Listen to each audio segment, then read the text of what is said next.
Have you ever wondered what truly matters when all the things you once clung to vanish? What if, one day, you woke up to find your bank account empty, your home gone, your friendships faded, your future uncertain?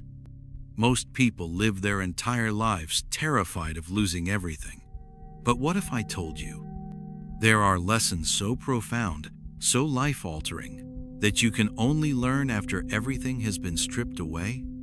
In this video, we'll explore 10 quiet, powerful truths that reveal themselves only when you've lost it all. Lessons about love, about time, about the unexpected strength that rises from your solitude. Lessons that might just change the way you see your life forever.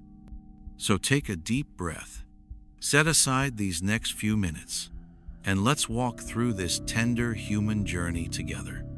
Because sometimes, it's only after losing everything that we finally find what truly matters.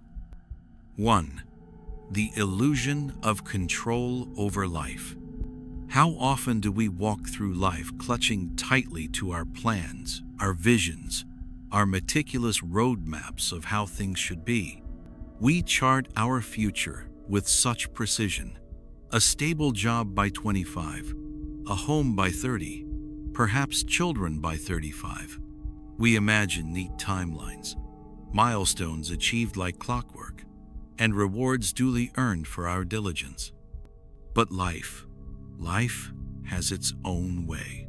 It is neither a tame pet nor a loyal servant to our wishes. It is more like a vast ocean, at times serene and gleaming under the sun, and at other moments a tempest that swallows everything in its path. It is only after losing everything, be it your financial security, your home, your marriage, your health, or even your sense of identity, that you come face to face with this sobering truth. Control is largely an illusion. Have you ever tried to hold water in your hands? You scoop it up, hopeful and careful, but no matter how tightly you press your palms together, it leaks through the smallest cracks. Life is like that. We may grasp it firmly, but it is ever moving, ever changing, slipping beyond our grip. Many people never realize this until a storm hits, until the company they gave their best years to folds overnight, or a doctor sits across from them with solemn eyes, or a loved one's suitcase is packed by the door, leaving for good. That's when the scaffolding of control collapses, revealing how fragile and temporary it always was. Yet there is a curious kind of freedom in this revelation. When you lose everything you thought you controlled, you begin to see that the only true power you have lies in how you respond. Will you crumble under despair? Or will you adapt, bend, and grow in unexpected ways? Some people discover a new courage precisely because they have nothing left to lose. With no reputation to protect, no wealth to safeguard, no illusions to uphold, they dare to live more authentically. They take risks they once deemed unthinkable. They open their hearts more fully, speak their truths more boldly, and embrace experiences they might have shunned before. Imagine standing barefoot on a beach after a violent storm has swept the shore clean. Debris is everywhere, yes, but so is possibility. The sand is raw, untouched again. You can trace new footsteps in any direction. Isn't there something strangely beautiful about that? Still, the lesson is a painful one. It can feel like betrayal, life breaking its silent contract to reward your careful planning. You may find yourself asking, why me? Why now? What did I do wrong? But the truth is often that you did nothing wrong at all. The tide simply turned indifferent to your preparedness. Eventually, if you allow it, this realization softens you. It teaches you humility. You stop judging others so harshly for their misfortunes because you understand firsthand how swiftly everything can unravel. The proud belief that you alone were the architect of your success fades. replaced by gratitude for every fleeting moment of stability. Is it frightening to acknowledge how little we control? Absolutely. But isn't it also oddly comforting? If you are not entirely responsible for every twist of fate, then perhaps you can stop punishing yourself for each setback. Perhaps you can make peace with the uncertainty. This does not mean you stop striving or caring. It simply means you release the crushing burden of believing you must hold all things together at all times. You can breathe again. You can accept that some days will bring joy and others sorrow, that people will come and go, that money will flow in and out, and that your worth is not tied to any of it. So when you've lost everything and stand amid the ruins of your carefully constructed life, take a moment to look around. Notice the sky, how it still stretches vast and unbroken above you. Feel the wind, how it still brushes your skin with gentle insistence. Listen to your own heartbeat, proof that you remain, that possibility remains. Perhaps, after all, losing everything is not the end of control, but the beginning of trust. Trust in life's unfolding. Trust in your own resilience. Trust that even amid chaos, you will somehow find your way. 2. Who truly stays when all is gone? It is one of life's harshest revelations to discover who stands by you when the glitter of your success fades, when your laughter is replaced by tears, when your hands are empty rather than full. When you lose everything, you lose more than possessions or positions. You often lose people too. At first, this feels like a double betrayal. Haven't you shared your victories with them? Celebrated birthdays, exchanged gifts, raised toasts at weddings? Weren't they the ones who posted glowing words under your photos, who called you family, who promised forever? And yet, here you are, alone, watching as the once busy phone falls silent, as invitations stop arriving, as the stream of friendly messages slows to a trickle. It's a cruel pruning, but beneath its cruelty lies an invaluable gift: clarity. Who truly stays when all is gone?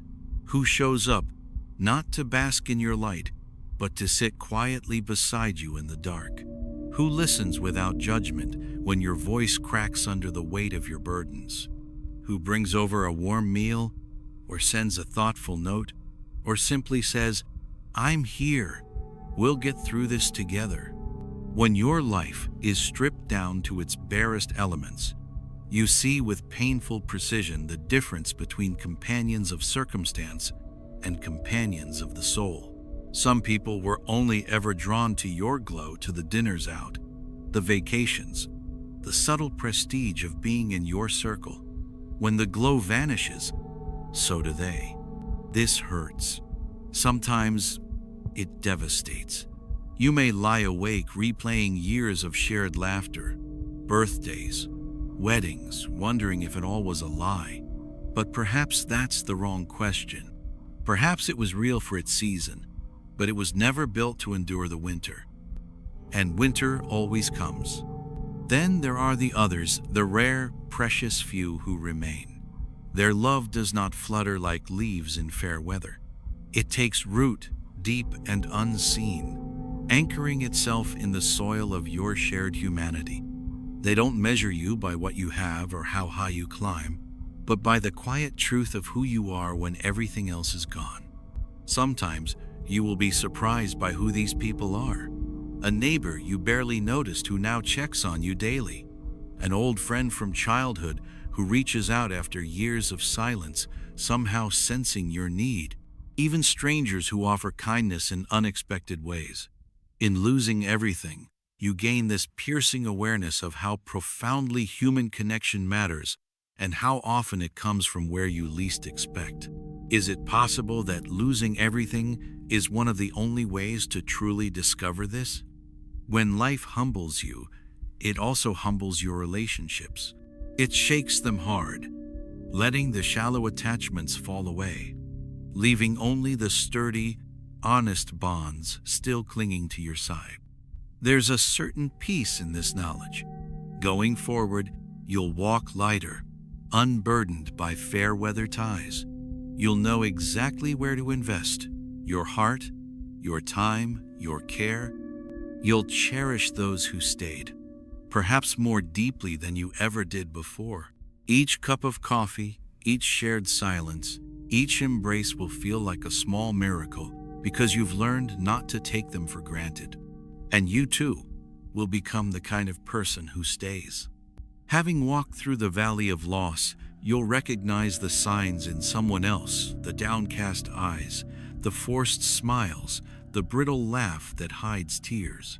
Your own heartbreak will teach you how to stand by others, how to love without conditions, how to simply be there when there is nothing else to give. So yes, losing everything strips your world bare.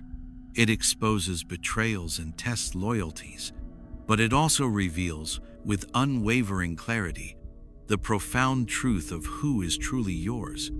And in a world so often obsessed with surface connections, isn't that, in its own painful way, a priceless discovery? 3. The humbling gift of starting over.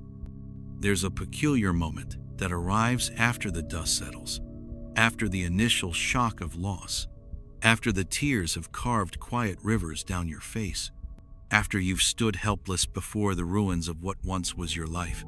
It is a moment that feels both terrifying and strangely gentle. It is the moment you realize, I have to start over. At first, this truth lands on your chest like a heavy stone. Starting over, again, with tired hands, with a weary heart, with scars still fresh and tender.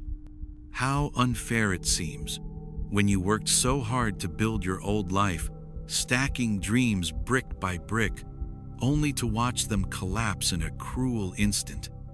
But then, something shifts. Slowly, almost imperceptibly, the weight transforms.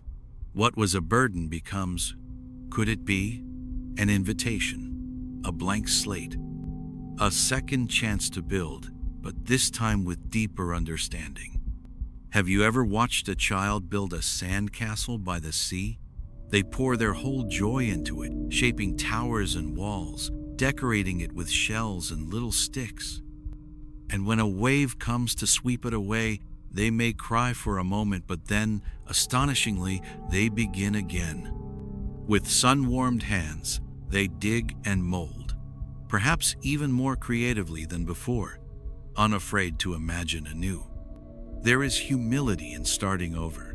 It means accepting that for all your cleverness and effort, life remains larger and wilder than your plans.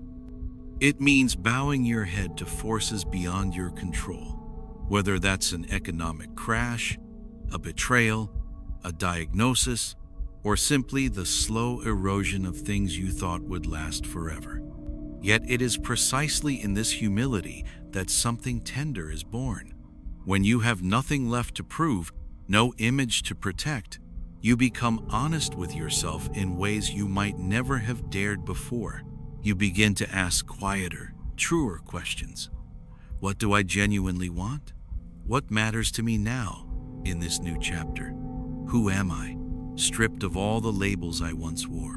Perhaps before, you were chasing things that never truly belonged to you, ambitions inherited from others, dreams stitched together from societal expectations, even relationships maintained out of habit rather than love.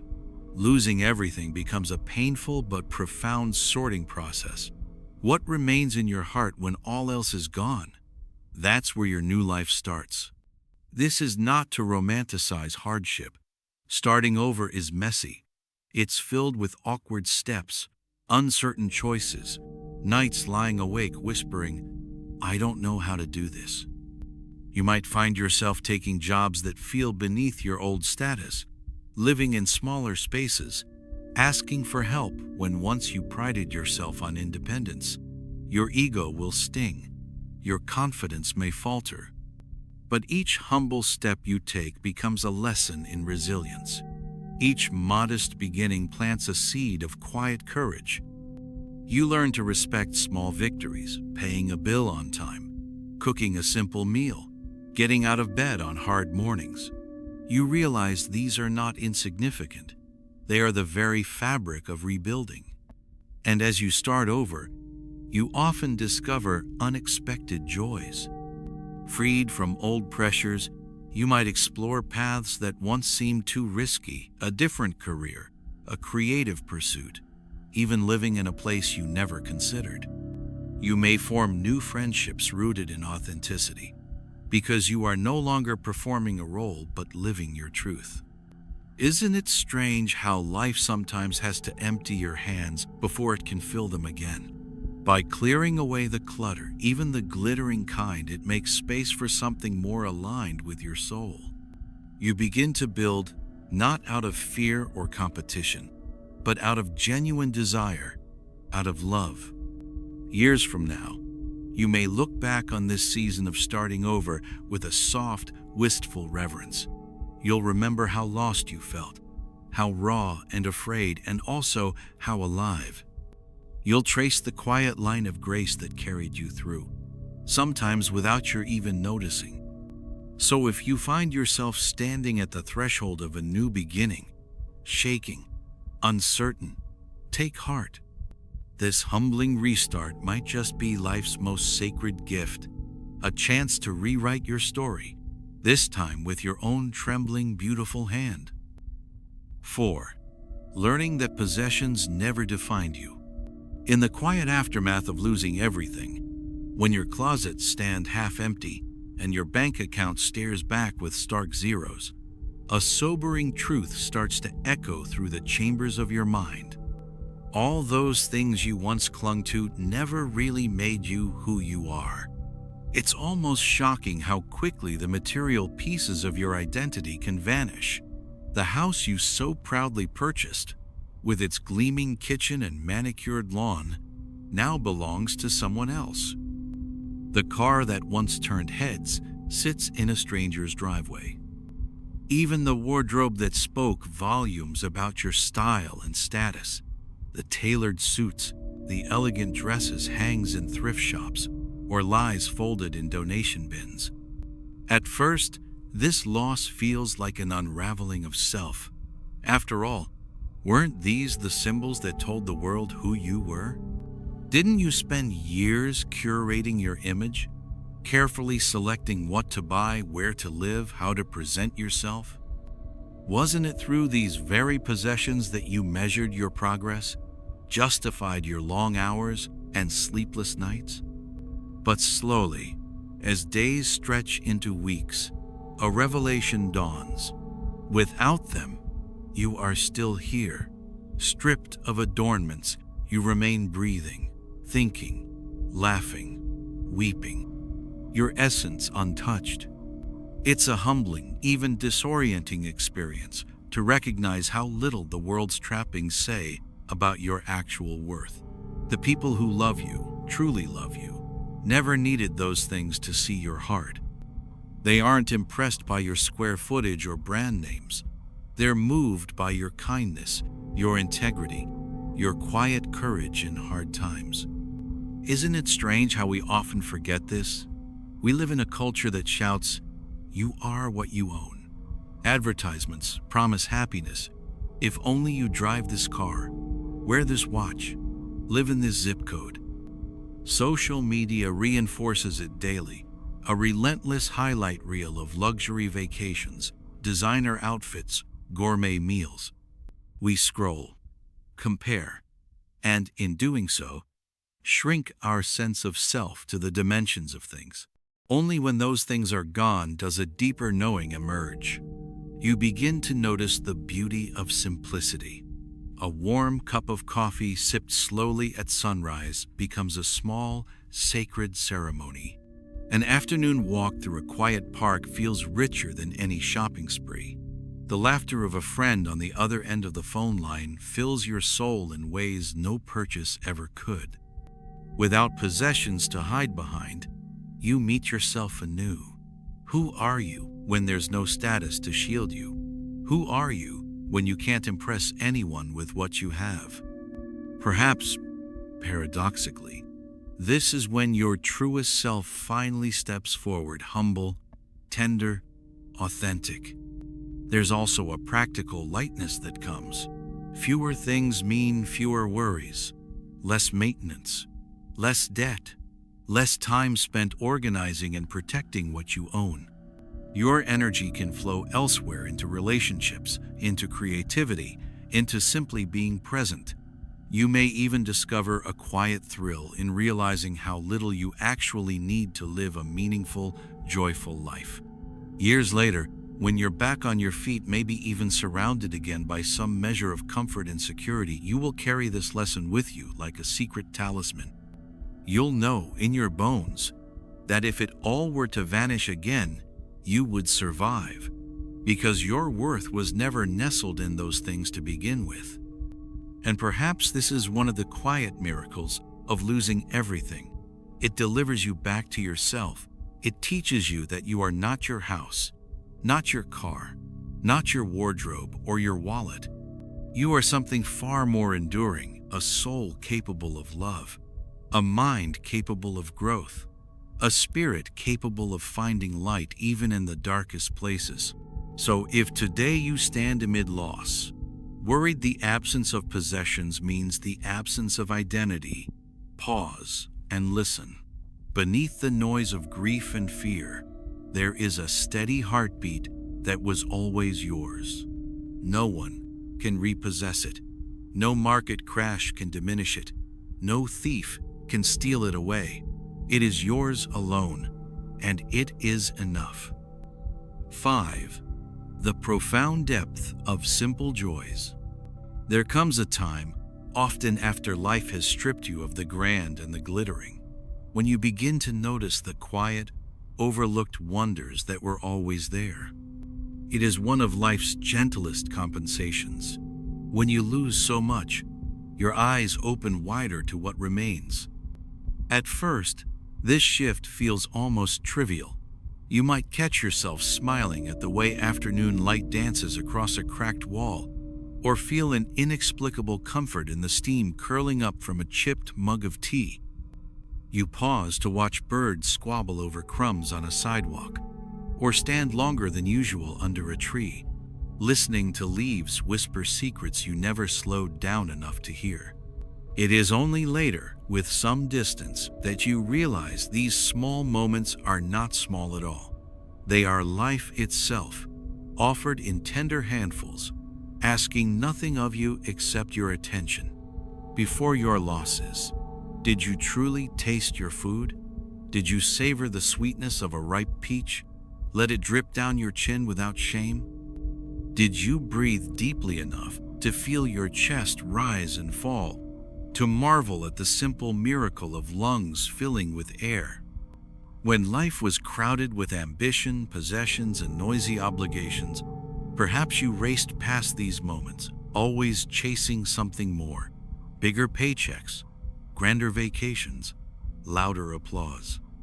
And while there is nothing inherently wrong with those pursuits, they often come at the cost of overlooking what is quietly blooming all around you.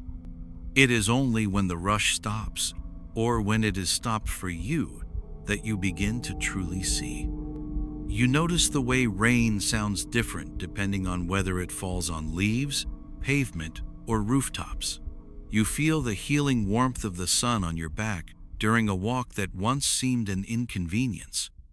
You find joy in kneading dough, in folding laundry still fragrant from the line, in sharing a simple meal at a humble table with someone who meets your eyes and truly sees you. Some might pity you, thinking your life has become smaller. They don't understand that in these modest joys lies an unexpected vastness. What you've lost in luxury, you've gained tenfold in presence. Consider this. How often did you laugh with your whole body before, unguarded and free? Not because something was particularly clever or impressive, but simply because it felt good to be alive in that moment. How often did you sit in silence, without scrolling, without planning, without rehearsing old regrets or future worries, just letting life happen around you. It takes losing a great deal to value such tiny treasures. Yet once you do, you realize how rich you truly are, because no one can repossess a sunrise. No creditor can claim the way your dog's tail thumps wildly when you walk through the door. No market crash can diminish the sweetness of your child's sleepy voice calling out for you at night. This new relationship with simple joys is more than mere consolation. It becomes a foundation. When the world feels uncertain, and it always does, even if you once pretended otherwise, these moments remain steady. They anchor you. They remind you that beneath the chaos and clamor of modern life, there is a softer, steadier current carrying you along. And perhaps that's the most profound lesson of all. Happiness was never hiding in exotic destinations or expensive toys. It was here all along, waiting in the steam of your morning coffee, in the shared laughter over a joke that makes no sense outside your circle, in the quiet glow of lamps turning on at dusk. So let your heart break open to these humble marvels. Lean into them. Taste, listen, breathe, watch. They will not fill your wallet or elevate your status, but they will fill your soul, and in the long, winding journey of rebuilding a life after losing everything, that may be the truest wealth you ever know. 6. Why you should never postpone love. It's astonishing how easily we let love slip to the bottom of our priority list. We chase careers, wealth, social approval. We fill our calendars with meetings and errands, promising ourselves that one day, when things settle down, when we've made it, we'll finally give our hearts the attention they deserve. But what happens when the rug is pulled from under you? When you lose everything you thought was solid and stand amid the rubble of your once carefully constructed life? In those moments, a startling clarity emerges. Love was always the most essential thing, and far too often, it was the very thing you kept postponing. Perhaps you believed there would be more time to call your parents, to mend that rift with an old friend, to show up for your partner in the way they longed for. Perhaps you thought that saying, "I love you," could wait until it felt more convenient or less vulnerable. But loss teaches in ways nothing else can. It strips away illusions of endless tomorrows. It reveals how quickly the people we treasure can be taken by distance, by circumstance, by the relentless tide of time, or by death itself. Have you ever noticed how, when everything falls apart, it's not your car, your house, or your resume that you long for? It's voices, hands, familiar eyes that hold yours with understanding. You remember shared laughter more than paychecks, tender embraces more than trophies on your shelf. This is why losing everything can become a sacred turning point. You realize, perhaps too late to fix the past, but just in time to change your future, that love must not be postponed. That it should never have to wait until your schedule clears, or your bank account grows, or your insecurities fade. It does not mean grand gestures or cinematic confessions, though those have their place. It means the quiet, daily choices to connect. To listen, truly listen when someone shares their heart. To put your phone down and look into the eyes of the person across from you. To say the words you so often swallow out of fear. "I'm sorry. I forgive you. I miss you. I need you. I love you." Maybe before your losses, you kept love at arm's length, protecting yourself from possible pain. Or you thought you had to become someone better before being worthy of deep connection. But hardship reveals how hollow those reasons were, because in the end, it is love that makes us better. It is love that carries us through pain, that stitches us together when we feel hopelessly torn apart. And isn't it ironic? We build entire lives around accumulating things we might lose, while neglecting the one thing that, even when everything else is gone, gives life meaning. Imagine lying in a hospital bed with monitors beeping softly around you, or sitting alone in a small apartment after your marriage has ended, or watching rain trace patterns on a gravestone. In such moments, wouldn't you give anything for more time to love, to hold someone's hand a little longer, to hear them laugh one more time, to tell them without hesitation how profoundly they matter to you? So let this season of loss teach you what matters most. Pick up the phone, write the letter, offer the apology, extend the invitation. Hug a little tighter, linger a little longer. Say the words even if your voice trembles. Because the bitter truth is that we do not know how long we have with the people we love, or even with ourselves. But there is also a tender promise in that truth. If we stop postponing love, if we choose it today, we fill whatever time we do have with what truly counts. In the end, you might rebuild your finances, secure a new home, fill your days with new pursuits. But it will be love given and received, fragile and fierce, that stands as your life's most enduring testament. So let your losses open your heart, not close it. Let them teach you to never again delay the one thing that will always, always matter most. 7. The unseen strength in your own solitude. In a world that glorifies constant connection, the buzzing phones, the crowded gatherings, the steady stream of notifications, solitude often seems like a punishment. When you lose everything and many people drift away, you may find yourself alone in ways you've never known before. At first, this feels like yet another cruel blow. As if life hasn't taken enough, it now also robs you of company. But stay with this solitude a while longer. Don't rush to fill it with noise or distractions. Sit quietly inside it, even if it trembles with emptiness, because hidden within its stillness is a strength you might never discover otherwise, a strength that is yours alone. What happens when there is no one else to lean on, no voices to drown out your own? At first, you may be forced to meet parts of yourself you've long ignored. Old fears surface, regrets echo louder. Longings you tucked away behind busyness come creeping out into the open. It can feel unbearably raw. Yet slowly, as you breathe through the discomfort, something remarkable begins to unfold.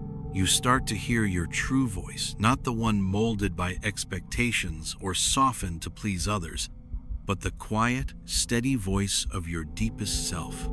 You start to recognize your own company as not just sufficient, but even sacred.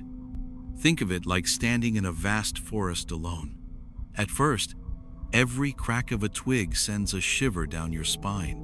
But then your eyes adjust, your ears tune to subtler sounds, and you begin to sense the profound life all around you, a life that was always there, simply drowned out by your own chatter. In the solitude of your heart, something similar happens. You learn that you can survive the nights when there is no comforting arm around you, that your worth does not depend on who checks in on you or who validates your choices, that your joy can bubble up purely from within, from a sunrise witnessed alone, from dancing barefoot in your kitchen with no one to watch, from reading words that set your soul ablaze. This is the unseen strength of solitude. It reveals how whole you truly are, even without an audience, even without applause. You discover your resilience not by being carried through hardship by others, but by walking barefoot across the jagged stones and realizing, each morning you rise again, that you are tougher and more tender than you ever imagined. Of course, solitude does not mean closing yourself off from people forever. Humans are woven for connection. But there is a profound difference between needing someone out of fear of being alone and choosing to be with someone from a place of inner fullness. Solitude teaches you this difference. It ensures that when you do invite others into your life again, it is not because you need them to complete you, but because you wish to share the overflowing abundance of your own spirit. Isn't that a beautiful kind of love? A love that says, I am whole, and you are whole, and together we create something even richer, not out of lack, but out of mutual generosity. So if right now you find yourself spending long hours alone, take heart. Use this time not as a sentence to be endured, but as a sacred workshop where your spirit is forged. Meditate, journal, walk beneath the stars. Let yourself cry without apology. Let yourself dream without limitation. Because later, when life gathers people around you again, and it will, in its own time you will bring to those relationships a deeper, quieter power. The power of someone who knows they can stand alone, who has befriended their solitude, and who carries within them a peace that no loss can ever fully take away. So trust this season of aloneness. It is building within you an unseen strength, one that will serve you for the rest of your days. 8. How time becomes your greatest teacher. In the immediate aftermath of losing everything, time can feel like an enemy. The days stretch long and unkind, each hour a reminder of what is no longer yours. Sleep may elude you, memories haunt you, and the future seems like a murky landscape you're too exhausted to navigate. But if you can hold on, if you can allow the days to pass without demanding they hurry up or return what's gone, you'll begin to notice something miraculous. Time, the very thing you once feared, slowly transforms into your greatest teacher. It starts subtly. One morning, you'll realize you didn't wake up with that old heavy weight pressing on your chest. Or maybe you'll hear a song that used to make you cry, and instead of tears, you feel a gentle nostalgia. The wound is still there, but it's no longer raw.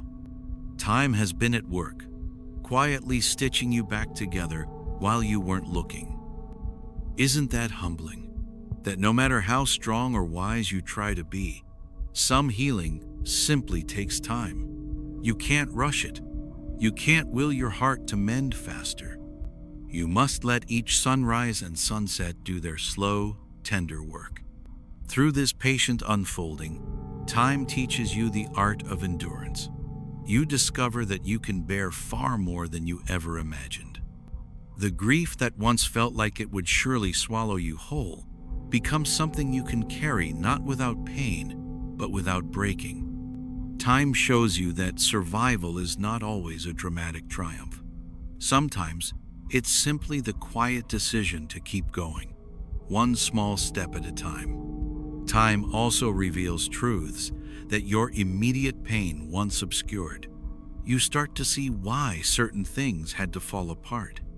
Maybe that job you lost was shackling your spirit, or that relationship that ended was built on illusions that couldn't last. Or maybe there is no grand lesson, only the simple fact that everything in life is impermanent, and loving means risking loss. Time helps you make peace with this reality. And then, almost like a fragile shoot pushing up through the cracks of concrete, hope begins to grow again. You'll catch yourself laughing more easily, planning little joys, daring to imagine a future that isn't defined by what you lost. You may even surprise yourself by feeling grateful not necessarily for the pain itself, but for the way it deepened you, softened you, made you more compassionate. Think of time like a river. In the beginning, it seems to sweep away everything precious, leaving you stranded on barren banks. But stay a while, and you'll see how it also carries away debris, carves new paths, and eventually brings fertile silt to nourish new growth.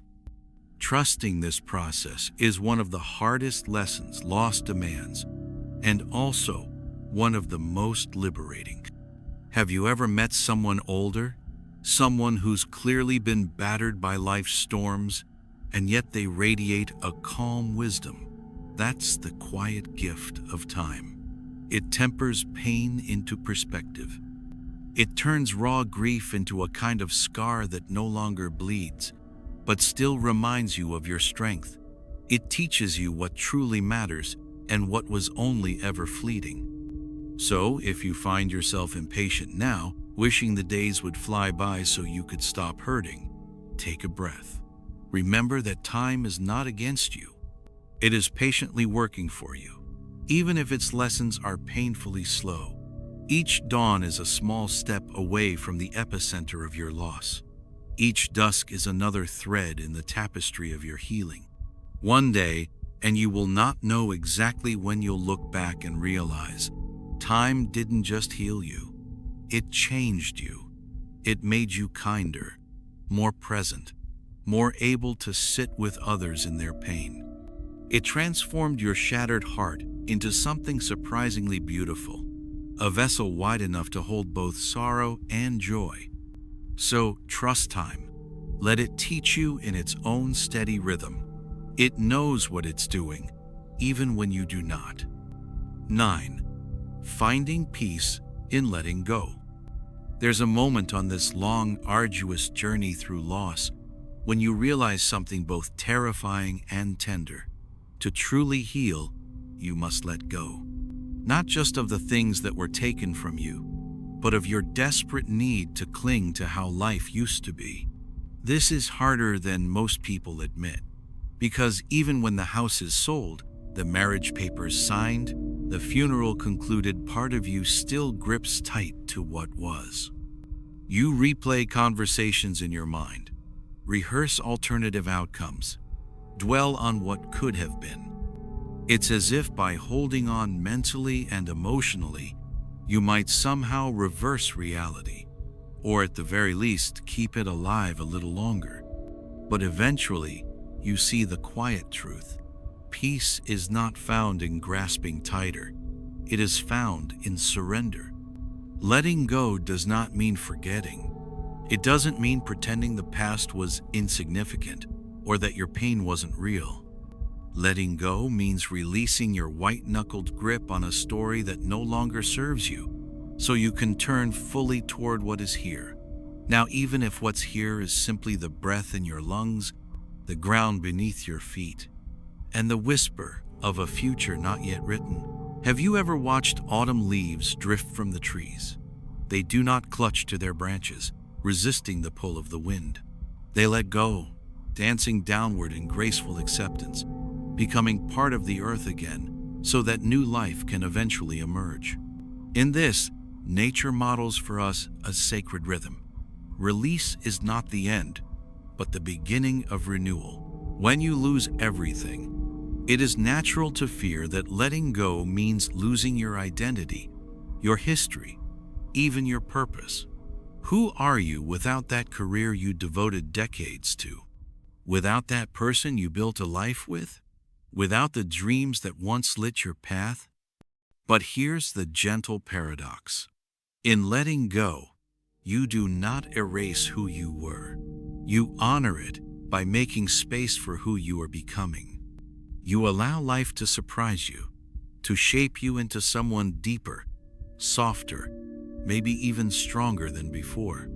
Letting go also means loosening the stories of blame and shame. Perhaps you've replayed all the ways you could have acted differently, haunted by if-onlys that keep your heart shackled to the past. Peace comes when you whisper to yourself, "I did the best I could with what I knew then." It comes when you extend to yourself the same compassion you so easily offer others. Some days, letting go looks like choosing not to stalk someone's social media. Other days, it's finally boxing up the remnants of a life you shared. Sometimes, it's simply breathing through a wave of grief without feeding it with old narratives. Each act of release, however small, is a thread in the tapestry of your freedom. And slowly, subtly, space opens up. Into this space flows unexpected calm. You start to sleep more soundly. You find yourself smiling at little things again, a stranger's kindness, the scent of rain, a line of poetry that makes your chest ache in a sweet way. Without realizing it, you begin to trust life again, inch by tender inch. Isn't it astonishing? The peace you once thought could only come from clinging to the past actually waits for you on the other side of letting go. It doesn't erase your love or your memories. It simply allows you to carry them lightly, without the heavy burden of trying to resurrect what is already gone. So, if you find yourself standing at the edge of release, trembling, unsure if you can loosen your grasp, know this: you are not abandoning what mattered. You are honoring it by allowing yourself to live fully again. You are making room for new joys, new connections, new dreams that could not take root in soil crowded by yesterday's sorrows. In the end, letting go is an act of profound courage and trust. It says to life, I am open, I am willing, I am ready to be shaped by what comes next. And in that openness, you will discover a peace more enduring than anything you tried so hard to hold on to. 10. Rebuilding a life rooted in gratitude. At the end of this winding road, through loss, solitude, humility, and deep introspection, you arrive at a quieter, more sacred place, the ground of gratitude. Not the superficial kind that gets parroted on motivational posters, but a hard-earned, marrow-deep gratitude born from having lost so much and realizing just how much still remains. Rebuilding after losing everything is not about recreating your old life piece by piece. It's about constructing something new, with fresh eyes and a changed heart. And if you allow it, gratitude becomes the very foundation of this new life. It starts with the simplest things. You wake up and notice how warm your bed is, how miraculous it is to have a roof overhead. You stand under the shower and let the water run over your shoulders, marveling at how it soothes muscles that once held so much tension. You taste your breakfast, maybe just a slice of toast, and actually taste it, feeling thankful for each humble bite. Gratitude at this level feels almost like a secret superpower. It transforms scarcity into abundance, turns ordinary moments into small celebrations. Where once you measured success by grand milestones, you now find it in the gentle acts of daily living. Paying a bill on time, sharing laughter with a neighbor, feeling your lungs expand with clean air. Isn't it astonishing how losing everything sharpens your appreciation for what remains? Before, so many blessings blurred into the background, overshadowed by endless wanting. But after life has taken so much, you begin to see clearly. A friend's unexpected text becomes a gift. The sight of birds flitting through morning light becomes a tiny miracle. Even your own resilience surprises you, and you whisper thank you to life, to time, maybe even to yourself. Gratitude also reshapes your ambitions. You stop chasing what merely glitters. You no longer feel compelled to impress or to prove. Instead, you start asking quieter, wiser questions. What nourishes me? What helps me grow? What truly makes me feel alive? Perhaps you choose work that pays less but feeds your soul. Perhaps you surround yourself only with people who honor your heart, who make space for your laughter and your tears. Perhaps you live more simply, content in a small home brimming with warmth rather than a large house echoing with emptiness. Gratitude does not erase sorrow. It doesn't pretend you didn't suffer. Rather, it grows in the tender soil left behind by loss, its roots reaching deep into the cracks of your broken places. It holds your pain alongside your joy, teaching you that the two are forever intertwined and that this delicate balance is what makes life so achingly beautiful. With this new foundation, your rebuilt life becomes something sturdier, paradoxically because it is more humble. You know now that everything external can vanish. So you anchor yourself instead to what endures. The love you give and receive, the compassion that grows in your heart, the small moments of awe that light up your days. Isn't it a kind of quiet triumph to find yourself standing here, to have lost so much, yet still be able to say, "Thank you for this breath, this morning, this chance to begin again"? Years from now, when you look back on this season, you may not remember every detail of the struggle, but you will remember the profound shift in how you see the world.